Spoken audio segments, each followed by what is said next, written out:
देखें, डाइट जो है हर मौसम में चेंज हो जाती है। पहलवानों की जो तरीक़ा है खाने पीने की, उसकी खुराक की, वो तो हर इलाके के हिसाब से है। हर पहलवान अपने जिस्म के हिसाब से इस्तेमाल करता है। तो अमूमन जो हमारा मौसम गर्म ही रहता है यहाँ पे जो ज़्यादातर शरबत का, मुरब्बा का और बादाम का, शरदाई का ज़्यादा इस्तेमाल होता है। तो पहलवान जो है, हर पहलवान अपने जिस्म के मुताबिक अपनी खुराक को लेता है, अपनी खुराक इस्तेमाल करता है, खाता है उसी तरह। तो जो हमारा ये इधर का जो गुजरांवाला का ज़्यादा रवाज है, हम सुबह ट्रेनिंग शुरू करने से पहले शरबत और औले का मुरब्बे का इस्तेमाल करते हैं। उसके बाद ट्रेनिंग ख़त्म करने के बाद लस्सी भी पी लेते हैं, दूध भी पी लेते हैं और बादाम भी पीते हैं। ये सारी मौसम के मुताबिक जो चीज़ें हम इस्तेमाल करते हैं। तो दोपहर खाने के अंदर हम गोश्त का सब्ज़ी के अंदर इस्तेमाल करते हैं, देसी घी का उसके अंदर इस्तेमाल होता है। तो ऐसे ही कुछ पहलवान ऐसे भी हैं हमारे जो ट्रेनिंग शुरू करने से पहले देसी घी का भी इस्तेमाल कर देसी घी पीते हैं। तो पी के देसी घी ट्रेनिंग जो है ना शुरू करते हैं। अमूमन ये देसी घी जो पीते हैं पहलवान, पी के ट्रेनिंग करते हैं, ये अमूमन सर्दियों में ज़्यादा इसका इस्तेमाल होता है।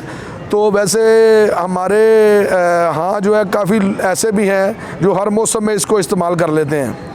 तो खुराक जो है वो पहलवानों के लिए सबसे बेस्ट जो है वो वही चीज़ इस्तेमाल करनी चाहिए जो जिस्म को, आपके मैदे को और आपके जिगर को ठंडा रखे। जैसे मुरब्बे हैं, गाजर का मुरब्बा है, शरबत है, और जो हम पानी बनाते हैं हर 1.5 माह बाद पानी का जो वो कुलिया चेंज हो जाता है। जैसे कासनी का, उनाब का, इलायची का, संदल बूरे का और नीलोफर के फूल का पानी हम तैयार करते हैं। जो हम ट्रेनिंग शुरू करने से पहले पानी इस्तेमाल करते हैं, वो पानी हम इस तरह बनाते हैं कि रात को उसको पानी को कुछ चीज़ें डाल के, जिसमें संदल बूरा होता है, कासनी होती है, इलायचियाँ होती हैं, उनाब होते हैं और इसके अलावा और 3-4 चीज़ें हैं जो डाल के हम उसको रात को भिगो के सुबह उसको निहार मुँह पीते हैं। साथ मुरब्बा कोई भी खा लें, उसके बाद ट्रेनिंग शुरू करते हैं। तो खुराक जो है वो पहलवानों की उमूमन गोश्त, घी, दूध और शरबत और मुरब्बा वगैरह ज़्यादा, दूध लस्सी ज़्यादा इस्तेमाल होती है। रात को सोने से पहले जो हमारा अमूमन इस्तेमाल होता है वो दूध ही हम सोने से पहले पी के सोते हैं। अमूमन ये हमने बचपन से सुना है, पहलवानों को भी देखा है कि सोने से पहले दूध पी के सोना है। तो रात का खाना जो है वो अमूमन सारे तकरीबन गोश्त के साथ ही खाते हैं। तो गोश्त बहुत ज़्यादा इस्तेमाल होता रहा है। मैं जब पहलवानी में था पूरी, रोज़ाना मेरा 5.5 किलो 5 किलो दूध था 3-4 टाइम के अंदर। उसके बाद 1.25 किलो 1.5 किलो गोश्त था जो देसी घी के अंदर पकता था दोनों टाइमों में। उसके बाद एक आधी रोटी खानी, फिर मुरब्बे भी चलते थे, शरबत भी पीते थे। उसके बाद और भी फ्रूट भी साथ होता था। तो ये मामूल की खुराक है पहलवानों के लिए। जो रोज़ाना 2-3 हज़ार बैठक, 2-3 हज़ार डंड लगाएगा, साथ 1 घंटा जोर करेगा, वो इतनी खुराक खाएगा तो चल सकेगा। साथ में यखनी भी सर्द मौसम में हमारी चलती है, चाहे छोटे गोश्त की हो चाहे बड़े गोश्त की हो। पाए का भी शोरबा वो भी पिया जाता है। ये मुख्तलिफ वक़्त में, मुख्तलिफ मौसम के अंदर ये खुराकें जो हैं बतदरीज इस्तेमाल होती हैं। तो ये खुराक जो है ये पहलवानी के लिए सबसे आला चीज़ है। पहलवान जितनी अच्छी खुराक खाएगा, उतना अच्छी मेहनत करेगा और उतना अच्छा ही उसका रिज़ल्ट आएगा। तो हमारी रवायात हैं खुराक की। हमारे बड़े पहलवान जितने भी हुए हैं, जैसे गामा पहलवान, रहीम पहलवान, सुल्तानी वाला, माम बख्श पहलवान, गूंगा पहलवान, उनकी लोग मसाले देते हैं खुराक की। को दिन में पूरा बकरा खाया करते थे, वाकई वो खाते थे, तभी तो इतने जवान और इतने तगड़े और तंदुरुस्त वो लोग थे। तो इतनी सारा दिन वो मेहनत लगाते थे, तो थकते नहीं थे। तो खुराक ही की वजह से आप लंबे टाइम की पहलवानी कर सकते हैं। खुराक अच्छी होने की वजह से आप अच्छी ट्रेनिंग कर सकते हैं और अच्छा रिज़ल्ट दे सकते हैं। अल्हम्दुलिल्लाह हमारे अखाड़े जिना हेल्थ क्लब शेरांवाला बाग में, गुजरांवाला में, यहाँ तकरीबन 200 से 250 के करीब लड़के रोज़ाना ट्रेनिंग करते हैं। तो हम अपने बच्चों का भरपूर तरीके से उनके ऊपर हम नज़र रखते हैं कि कोई लड़का, कोई पहलवान कोई मेडिसिन तो नहीं इस्तेमाल कर रहा। अगर कोई भी यहाँ हमारे अखाड़े में कोई मेडिसिन इस्तेमाल करता हुआ पकड़ा जाए तो उसके लिए यहाँ ट्रेनिंग करना बिल्कुल ममनू है। अव्वल तो ऐसा कभी हुआ नहीं, कोई खाते हुए हमें पता चले ये खा रहा है तो हमारे सामने कोई बात आई हो, तो अल्हम्दुलिल्लाह ये हम अब अखाड़े में जो पहलवानी करा रहे हैं ये टोटली मेडिसिन से अल्हम्दुलिल्लाह पाक है। किसी लड़के को इजाज़त नहीं है ये हमारे अखाड़े में, हमारे क्लब में, अपने अखाड़े में भी तमाम पहलवानों को खुराक के ऊपर ज़्यादा ज़ोर देते हैं कि आप खुराक ओरिजिनल खुराक जो हमारे रवायती पहलवान इस्तेमाल करते हैं वो करें। अगर आपने तगड़ा होना है तो ओरिजिनल खुराक के साथ होना है। तो हम ज़्यादा खुराक के ऊपर ध्यान देते हैं, उसी का इनको मशवरा देते हैं, वो ही करने का हम कहते हैं। तो यहाँ अल्हम्दुलिल्लाह मेडिसिन हमारे अखाड़े में किसी को मेडिसिन या कोई स्टीरॉयड कोई ऐसी चीज़ इस्तेमाल करने की इजाज़त नहीं है। तो अव्वल तो मैं पूरे पाकिस्तान के पहलवानों में कहता हूँ कि मत करें कोई ऐसा काम जो आने वाले वक्त में आपको परेशानी का सामना करना पड़े। तो अल्हम्दुलिल्लाह मैंने भी 20 साल पाकिस्तान के अंदर पाकिस्तान टीम के साथ बाहर मुल्क में लड़ने गए हैं। हमारे भी बहुत दफ़ा डोप टेस्ट हुए हैं, तो अल्हम्दुलिल्लाह हम हमेशा क्लियर हमारा हुआ है, कभी मेडिसिन का इस्तेमाल नहीं किया। सारी ज़िंदगी हमने भी खुराक जो है खाई है, दूध पिया है, गोश्त खाया, देसी घी का इस्तेमाल किया है। तो इससे कोई फ़र्क नहीं पड़ता। असल आपकी ट्रेनिंग है, जितनी आप हार्ड करेंगे आप उतने तगड़े होंगे।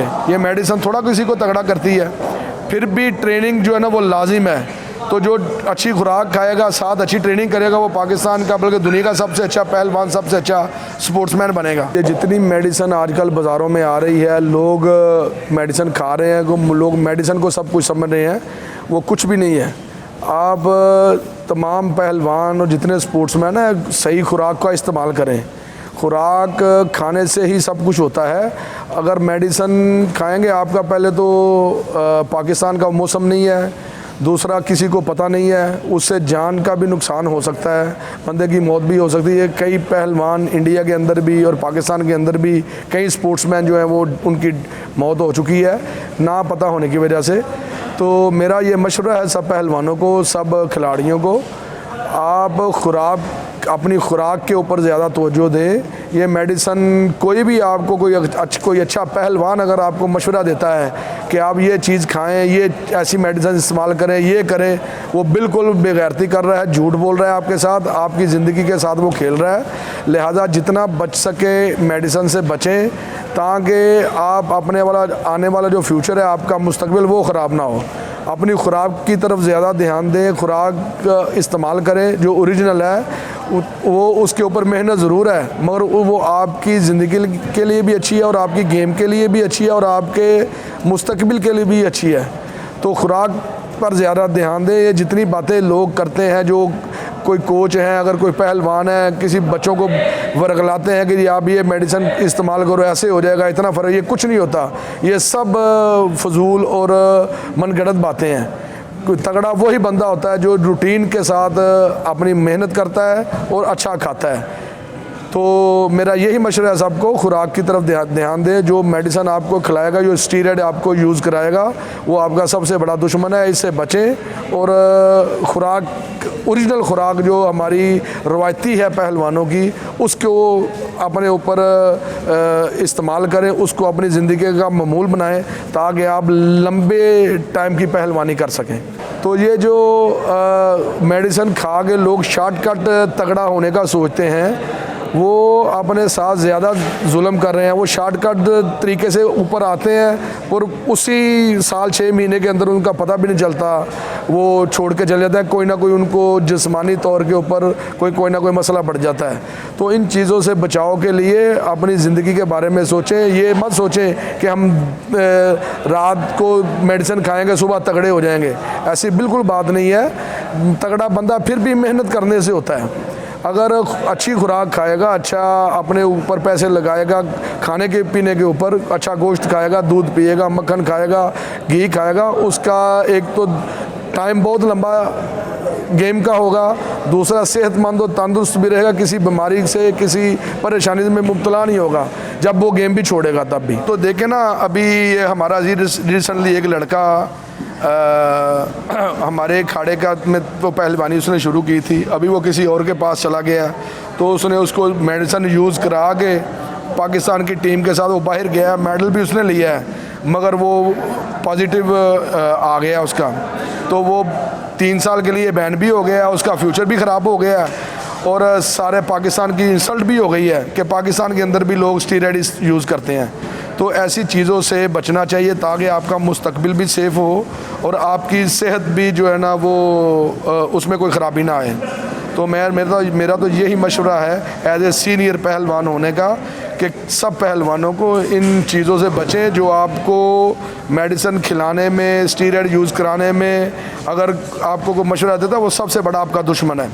आप खुराक की तरफ तवज्जो दें, खुराक खाएं और अच्छी मेहनत करें तो आप दुनिया का हर किस्म का मेडल जीत सकते हैं। जैसे हमारी पहलवानी की रवायात हैं, हमारे पहलवान पुराने देखें वो 50, 55, 55 साल तक उन्होंने पहलवानी की है। वो तो मैंने तो यही सुना है अपने बड़ों से कि उनकी खुराक बहुत तगड़ी थी। वो रोज़ाना 5-5, 6-6 किलो गोश्त की यखनी पीते थे, 1.5 किलो घी देसी इस्तेमाल करते थे, छोटा गोश्त 5-5, 4-4 किलो खाते थे, दूध, मक्खन, दही की लस्सी पीते थे। ये सारी चीज़ें ओरिजिनल खुराक थी, तभी तो वो इतना लंबा टाइम और इतनी सेहतमंद उनकी ज़िंदगी गुजरी हैं और उनका इतना लंबा जो है गेम करने का, पहलवानी करने का टाइम गुजरा है। तो उन चीज़ों को मद्देनज़र रखते हुए हमें भी पुराने पहलवानों की तरह खुराक इस्तेमाल करनी चाहिए, ना कि मेडिसन इस्तेमाल करने से आपको बहुत मुश्किलात का सामना करना पड़ेगा आने वाले वक्त में। तो अगर खुराक खाई होगी, आपने अच्छा खाना खाया होगा, दूध, मक्खन, घी का इस्तेमाल किया होगा, गोश्त का इस्तेमाल किया होगा, तो आपको पहलवानी छोड़ने के बाद कोई परेशानी नहीं आएगी।